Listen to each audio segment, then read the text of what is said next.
ಗಂಡ ಅತ್ತೆ ಮಾವ ಮೈದುನ ಹಾಗೂ ಸಂಬಂಧಿಕರ ಕಿರುಕುಳದ ಆರೋಪಕ್ಕೆ ಸಂಬಂಧಿಸಿ ವಿಡಿಯೋ ರೆಕಾರ್ಡ್ ಮಾಡಿ ಸಂಬಂಧಿಕರಿಗೆ ಶೇರ್ ಮಾಡಿ ದೊಡ್ಡಬಳ್ಳಾಪುರ ತಾಲೂಕಿನ ಎಸ್ಎಸ್ ಘಾಟಿ ಸುಬ್ರಹ್ಮಣ್ಯ ದೇವಾಲಯ ಸಮೀಪವಿರುವ Sir M Visvesvaraya pick up ಡ್ಯಾಂಗೆ ಹಾರಿ ಗೃಹಿಣಿ ಆತ್ಮಹತ್ಯೆ ಮಾಡಿಕೊಂಡಿದ್ದಾರೆ.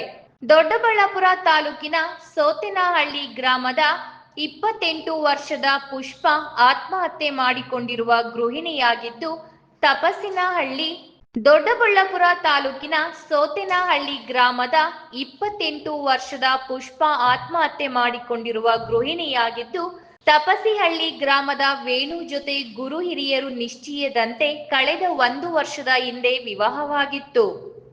ವಿವಾಹವಾದಾಗಿನಿಂದಲೂ ಗಂಡ ಅತ್ತೆ ಮಾವ ಮೈದುನ ಹಾಗೂ ಸಂಬಂಧಿಕರಿಂದ ವರದಕ್ಷಿಣೆ ನಿವೇಶನಕ್ಕಾಗಿ ಕಿರುಕುಳ ನೀಡುತ್ತಿದ್ದರು ಎಂದು ಮೃತಳ ಸಂಬಂಧಿಕರು ಆರೋಪಿಸಿದ್ದಾರೆ.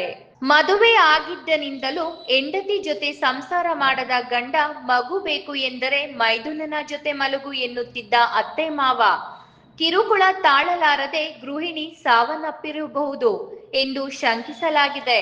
ಈ ಕುರಿತು ದೊಡ್ಡಬಳ್ಳಾಪುರ ಮಹಿಳಾ ಪೊಲೀಸ್ ಠಾಣೆಯಲ್ಲಿ ದೂರು ದಾಖಲಾಗಿದೆ.